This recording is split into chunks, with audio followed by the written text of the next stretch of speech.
Hey guys, nitawamute wote alafu I'll just get started. Au mnasema? Yeah, sure. Okay, nawamute wote. Okay, I hope wote mnanisikia sauti yangu very loud and clear, and to make this more fair, nadhani hii webinar nitairecord, lakini sitowapatia sasa hivi. Okay, nitawapatia pindi ambapo tutakapomaliza the whole training thing. Bado kuna watu wanaingia au ni late comers, tutaanza kwa charge fine yao. Tunaweza siku.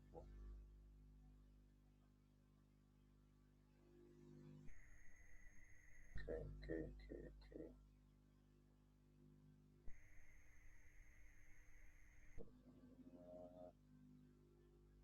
Right. Okay, shall admit now again. So, let me get started.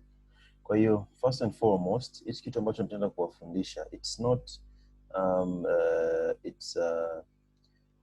a combination of what I've learned for the past 5 years. Kwa maana kwamba nimeweza kuintegrate MMM ambayo ni market maker method, alafu nikaja nika-integrate na pure advanced price action ambayo ni price action ambayo sio ambayo imezoeleka ya patterns and zones, structures. Hivyo tutaviona huko pahala pengine, lakini price action ambayo mimi naongelea ni institutional price action. Okay? That's what I'm talking about. Kwa hiyo baada ya kuintegrate hivyo vitu viwili, I had to come up with my own thing ambayo ni dealing with the dealers. Okay? So I just had to name it that way kwa sababu on this trading technique or trading methodology, sawa, it doesn't matter. Let me admit someone.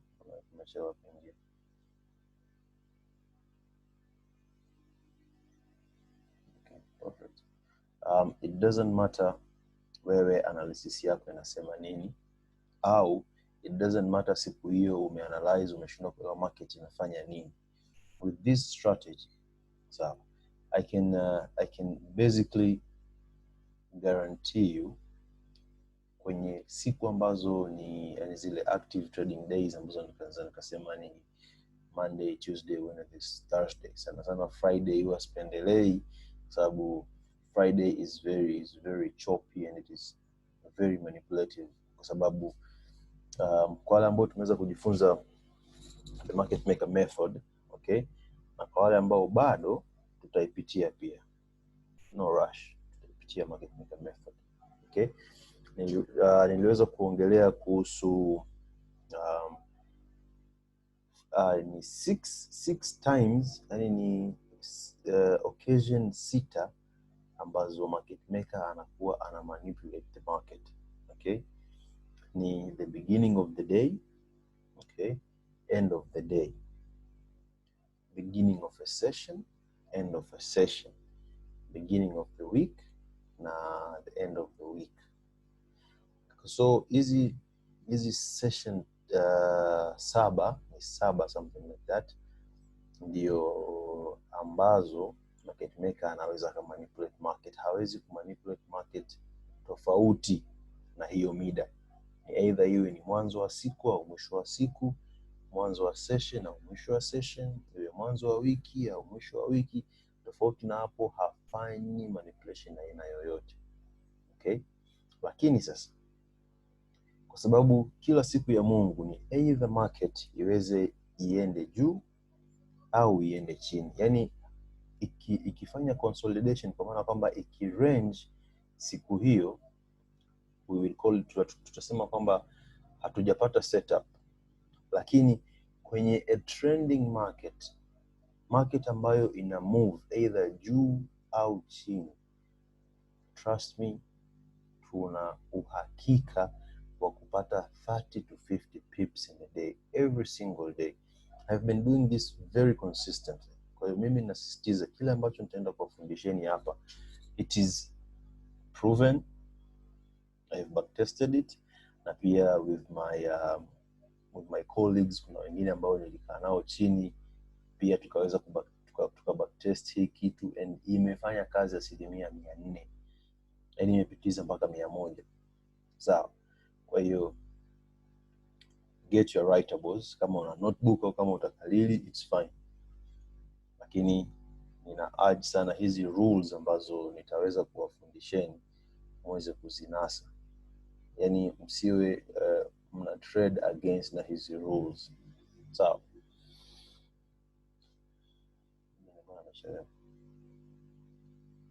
Let's come as well.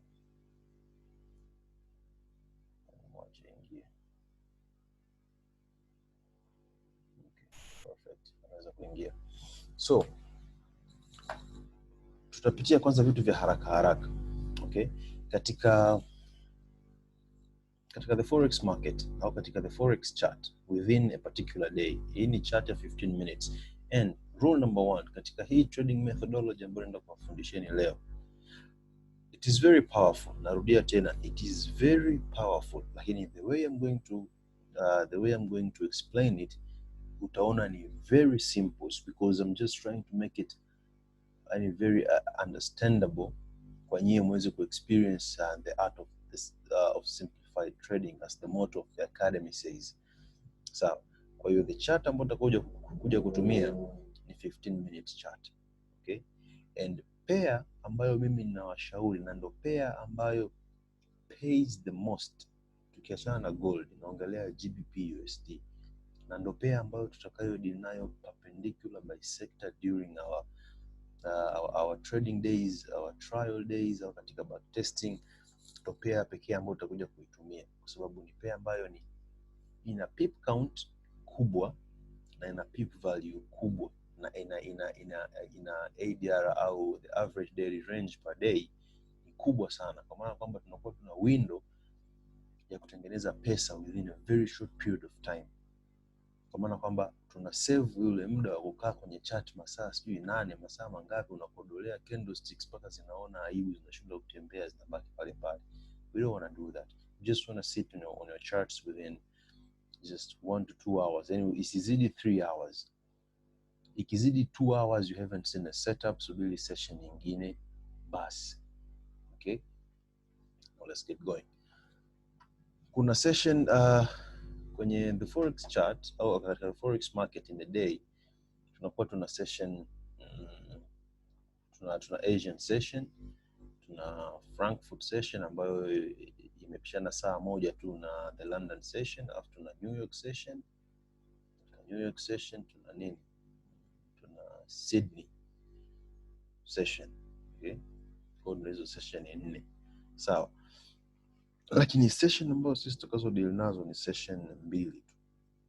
London session na New York session. Kwa hizi session 2 ndizo ambazo tutakuwa tunatafuta opportunities, kwa maana kwamba tayari nimeshawapa muda wa kuangalia chart. London session inafungua kwa wale ambao tuko Tanzania, ndugu zangu, ni saa 4 asubuhi, ndio London session inakuwa ina kick in. Kwa maana kwamba wewe unaweza kukaa kwenye chart yako kuanzia saa 3:30, ule muda ambao Frankfurt ndio imeanza kuchangamka. Okay, yenyewe inafungua saa 3 kamili. Na New York yenyewe inafungua saa 9:30 mchana. Kwa maana kwamba you've already known your time za kuingia kwenye chart. Sio ukae kwenye chart eti saa 6, saa 7. Unatafuta nini? Okay, there's nothing there for you. Umekosa setup asubuhi, unakuja kupata setup saa 9. Hapo katikati unafanya ni uongo tu. Unakaa kwenye chart kutafuta uongo katika chart. Sawa. Kwa hiyo rule number 1, tumeweza kuongeza kuhusu sessions. Session 2 ambazo tutadili nazo ni London na New York. Kwa hiyo asubuhi katika Asian session tutatumia mfano wa hii siku ya Tuesday, alafu tutaenda day by day, alafu na nyie nitawapa homework ya kuweza kubacktest what I'm going to teach you today. Okay? Kwa hiyo from usiku kuanzia saa 7 usiku mpaka saa 2 asubuhi huwa ni Asian session. Sawa. Na Asian session tunafahamu kabisa huwa ni session ambayo haina movement. Na kama kuna movement, ujue basi kuna fundamental kubwa ambayo inaendelea. Okay, so basically this is the Asian session. So Asian session is famous for consolidate. Ni session ambayo inaboa, ni session ambayo market haitembei. Kwa hiyo the first thing that you are supposed to be looking for ni kwamba unatakiwa kusubiri Asian session imefunga, ikafungua Frankfurt session. Sawa. Ikishafungua Frankfurt session, get ready. Ikishafungua London session, vitu gani ambavyo unatakiwa tuviangalie? Okay, you're supposed to wanasema kuandikia hapa text. Sio kama unaona. You're supposed to be looking for at least two things. Kitu cha kwanza ni either price imeweza ku create high of the day. Hizi terminologies ndizo ambazo natakiwa mziandike. Sana sana nitakuwa natumia terminologies fupi fupi, HOD. Sawa, hiyo ni high of the day. Okay? Ya pili natakiwa muangalie ni low of the day ambayo ni LOD. LOD ambayo maana yake ni low of the day. Sawa. Nitaenda kuelezea hapa, ninaziandika kwanza. So ni rangi mbaya sana.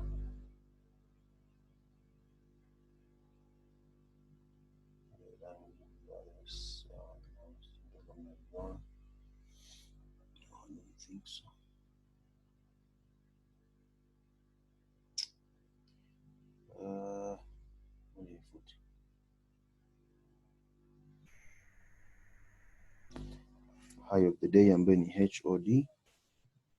Yes, sasa hivi inaonekana. High of the day LOD yenyewe ni low of the day. Sawa.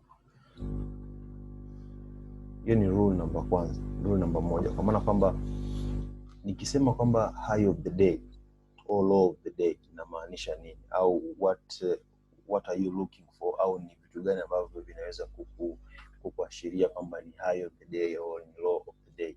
Sawa. Kitu ambacho kina au rule ambayo tunatumia kuweza identify high of the day or low of the day, tunatumia hii Asian session. Sawa. Asian session inakuwa ina range yake ambayo tunaita ASR. ASR kirefu chake ni Asian range. Asian range ni hii, kwa maana kwamba katika Asian session market inakuwa create range, kwa maana kwamba inakuwa create low yake, inakuwa create high yake, inakuwa ina dense au ina flat na hiyo level. Sawa. The moment ambapo price ika break hii range, kama iki break hii range to the downside, sawa, iki break this Asian range to the downside, kwa maana kwamba automatically price inakuwa create low of the day. Sawa, inakuwa create low of the day. I know you might be asking yourself, tutajuaje kwamba price imeishia hapo? Sawa, ndio tutaenda kuelezeni kwamba price ikianza kushuka katika London session, au ikishaanza ku create low of the day, tunasubiri nini ili tuweze kufanyaje, tuweze kuingia, au tunasubiri nini kuweza kujua this is the low of the day. So we don't need to rush the market. Okay, kuna trader mmoja ana msemo wake, anasema kwamba when you start rushing, the market starts the fucking. Kwa hiyo you're not supposed to rush the market. So when price creates the low of the day, kwa maana kwamba imetoka tu katika Asian range alafu ikaanza kukimbilia huku chini. Sawa, ni kwamba unajua kabisa price is trying to create high of the day or is trying to create low of the day. Sawa, na ni lazima, yani it's a must, dealer aweze ku create either high of the day or low of the day kabla hajaenda kwenye intended direction. Lakini pia kuna kitu tunaita straightaway trades, kwa maana kwamba ha create low of the day au ha create high of the day yani siku hiyo anatembea in a certain kwa maana kwamba akishatoka tu kwenye Asian session anakimbia katika upande moja kwa moja.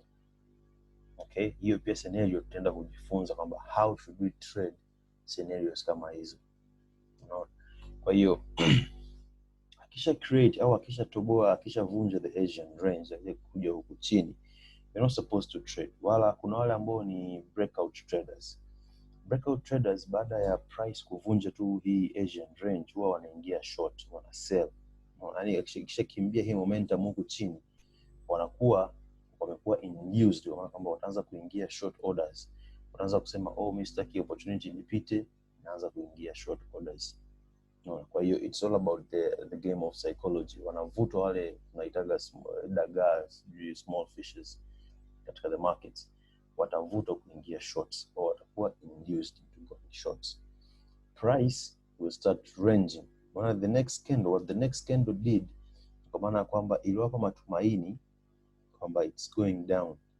Okay, lakini at the end of the day this candle came back up, ika close juu. So nipata uzuri. It range for like an hour katika hii level hapa. Okay, so if it's ranging, imeshindwa ku break, imeshindwa kufunga. If price ikifail kufunga below the candle ambayo responsible for creating the law of the day, utaweka tu zone yako hapo, kwa maana kwamba you are waiting for either price to break hii candle ambayo iko responsible for creating the law of the day, the last candle responsible for creating the law of the day in katika scenario ya kuvunja the downside. Tutaenda kuangalia ikivunja on the upside, okay, kwa sababu ni issue ya vice versa tu. So akianza ku flat above price haifungi below this candle, you're supposed to wait. What you will be waiting for, you'll be waiting for the crossover of the ketchup and the mustard. Wait, and everybody's asking him or herself what is the mustard and what is the ketchup. Kuna EMAs ambazo tunazitumia. Sawa. Exponential moving averages. Those who doesn't know exponential moving averages, I think text katika group, what are exponential moving averages, right? Kwa kisha ni text, nitajua ni wangapi hamfahamu kuhusu EMAs, and I'm going to teach about, nataka tu nijue idadi ambao hamfahamu EMAs. Okay, kwa hiyo hii EMA nyekundu ni EMA ya period 13. Sawa, alafu EMA ya njano ni EMA ya period 5. In summary, EMAs zina stand for pressure placed upon price. Kwa maana kwamba kuna positioning ya EMAs zitakavyokaa. What is happening in the market? Sorry, ngoja nichungulie kidogo. Market is acting crazy. I see.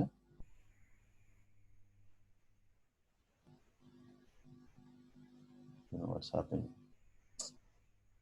This is a lot of moolah. Fine, tutaenda kuongelea scenario pia leo. There was a very good setup. Tulikuwa hapa. Okay. Kwa hiyo I mean tuko kwenye kipengele cha EMAs kwamba zinamaanisha kwamba ni pressure placed upon price. Kwa hiyo kuna positioning ya hizi EMAs ambavyo zitakavyokaa zinakuwa zinamaanisha kitu fulani. Okay? Nikisema pressure placed upon price, I mean kwamba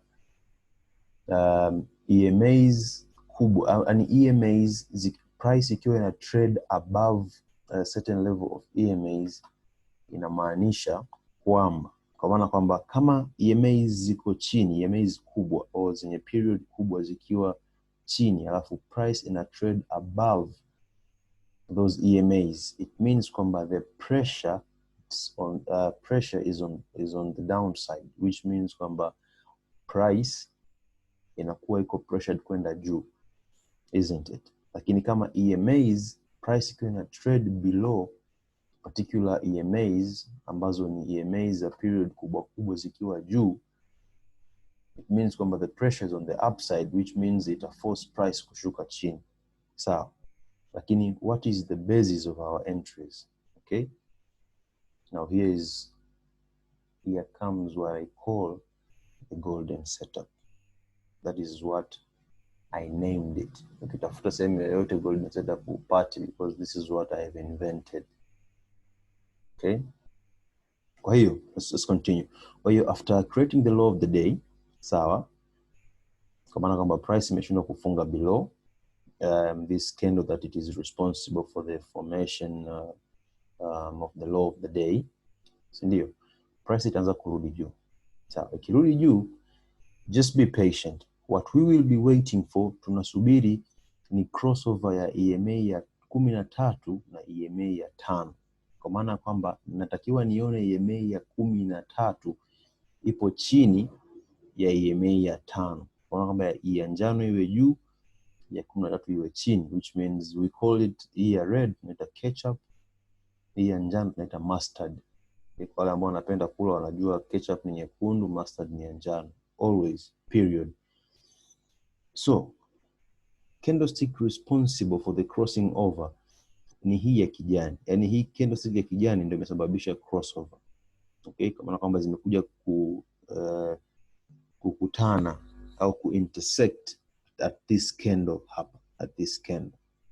Now, rule number 3 ni kwa maana kwamba the candlestick that it is responsible for the crossover of the mustard and the ketchup haitakiwi kuzidi pips 10. Kwa tukipima after the crossover hii, this candle is almost just 8 pips. Okay, haitakiwi kuzidi pips 10. Yani iwe perfect shift candle, haitakiwi kuzidi pips 10.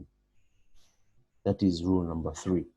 Now, what is our entry basis and what is the golden trade? Now, the golden trade, it's when price retraces back to the 5 EMA, which is called the mustard. Kwa baada ya hii shift candle, tutasubiri candlestick inayofuata au zinazofuata zisifunge below the 5 EMA. Okay? Kwa candlestick iliyofuata hapa ilifunguka, ilifunguka kwenda juu, ikarudi chini kama kuitest the mustard, ikaja ikafunga kama doji fulani hivi. The next candle ilifungua bullish, ikadeshi kama inataka kushuka, lakini haikufunga pia below the mustard. The mustard is the 5 EMA. Now this was our entry. Yani ukiona baada ya crossover of 13 and 5, sawa, which is caused by this shift candle, unatakiwa kusubiri price kurudi kutest the 5 EMA. Ikisharudi kutest 5 EMA, imeshindwa kufunga, yani imeshindwa kufunga chini, imefunga juu ya 5 EMA. Brothers and sisters, hapa ndipo ambapo sisi huwa tunaweka lot size ya 10, 20, 30 mpaka 50. Why? There is zero drawdown. Zero. When I say zero, kwa maana kwamba ukiingilia hapa, sawa, baada ya hii candle kufunga, ukaingia buy orders, we are aiming for 30 to 50 pips, to which kwa pair kama GBP USD 30 to 30 pips zimeishia kwenye candle hii ya pili tu hapa. 2 candlesticks, you have 30 pips. Ukisema you're going for 50 pips, this will be your exit point. Okay, on zoom in a 10 minutes. Okay, I think you're already getting the concept. Kwa kwamba ikisha crossover hapa, crossover ikaje karudia kutest kwenye 5 EMA, you get your entry, unapata 30 to 50 pips to the upside. Kwa maana kwamba and stop loss, just in case market it goes crazy, stop loss what na plus 10 pips. No, there's somebody from the group and I text this issue in him, let me respond to him.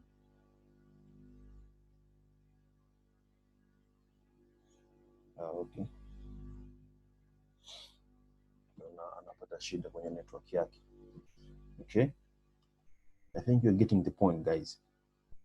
Rule ya kwanza nimesema, price itoke kwenye Asian session, it create low of the day or high of the day. In this scenario, price may create low of the day. Sawa. Kwa baada ya create low of the day, hata kama imetembea pips 100 kwenda chini, price na create low of the day. Subiri i-cross huku chini, ije i-cross over ketchup na mustard. Kwa maana kwamba hii nyekundu na njano 13 na 5. Zikisha crossover, do not enter. Subiri price ije test the 5 EMA. Ikija kutest the 5 EMA, sio kwamba tu kendo imeweza kucheza hapa inakuja huku ndo uingie. No. Subiri ije itesti, subiri hiyo candlestick ifunge, then ndo uingie.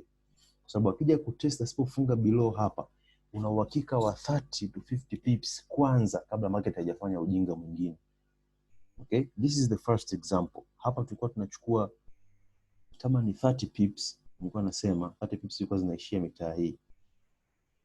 Okay? Kwa wale walio size ya 1 wana dola 300, walio size ya 0.5 wana dola 150, wale wa 10 mtajijua, you make the calculation. If you want 50 pips, this is your 50 pips. Unataka uroho mwingi, go for the whole trend to which you're not guaranteed. Mimi na guarantee 30 to 50. Ukitaka ufundi wako mwenyewe kutafuta pips 200, it's all up on you, man. Okay? So this is an example of the golden setup ambao nawafundisha. Trust me. Nobody, there is, yani naongeza confidence sana. There is nobody utakuja kumsikia anafundisha hii strategy anyway. Na kama ukimpata, muulize kafundishwa na nani. Okay? Haya. Wanifute mchoro. Futia wapi? Okay. Haya, twende tuchukue mfano gani mwingine. Okay, hii ilikuwa ni Monday, siku ya nyuma yake. Okay? Price ime range vizuri tu. Ikaanza kubai kwenye London session. Ngoja tutumie hii mistari, naona hapa ndio imekaa vizuri. Okay. Tunataka kushikika. Basi, kushikika. Katikati ya uturuhusu tunaufuta. Unaona katika scenario ya ku create high of the day, kama baada ya Asian session price ikatoka nje ya Asian range, kwa maana kwamba ina create high of the day. It doesn't matter how many pips. Tulizana, mwacha create high of the day yake. Hata kama kiendelea kubai huku, usianze kurupuka kwanza kukimbizana candlesticks. Hii sio mbio za riadha. Mwacha kimbia anapoenda. Kwa sababu ndo ana create high of the day. Sasa kisha create high of the day namna hii. Sawa. You'll never know it's a high of the day mpaka pale itakapoanza kushuka. Sawa. Kuna hii candlestick kubwa. Wap ndo responsible for what?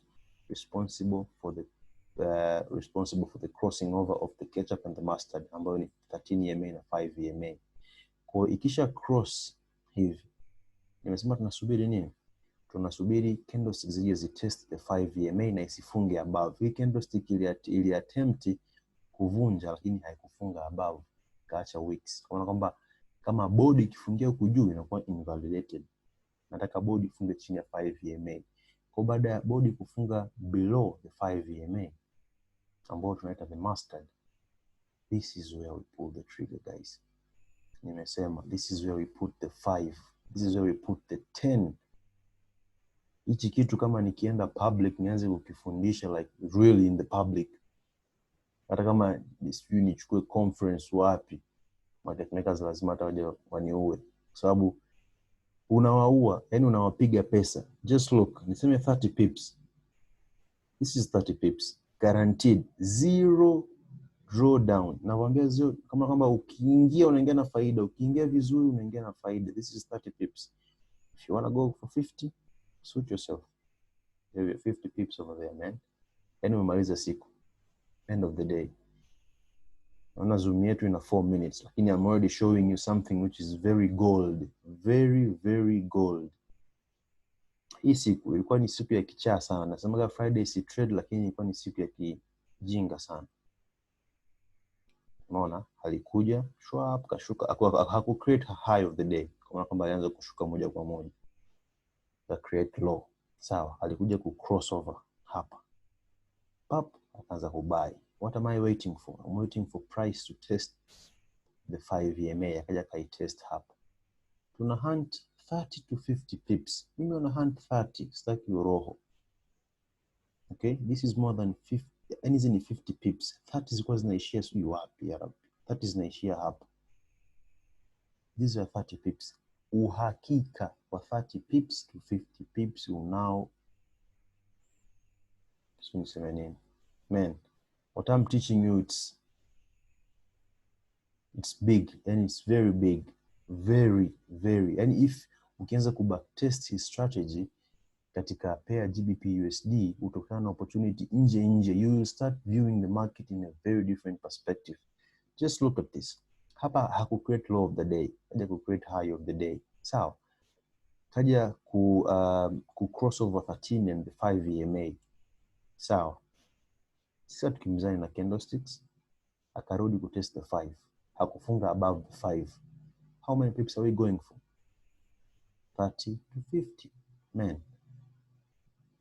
30, 50. You want to go some more? Ni wewe. Suit yourself. Ila mimi nimewambia 30 to 50 pips. That's all you can get. Okay? Kulikuwa kuna mkanganyiko, si niseme ni wehu tu hapa wa market. There is no setup. Wana sioni crossover unakuja kuiona hapa. Natakiwa candlesticks zifunge above, sitaki kuona zikifunga chini. Ukiona namna hii, there is no setup. Usitrade, huyu kichaa tuna avoid. Okay? And just go day by day.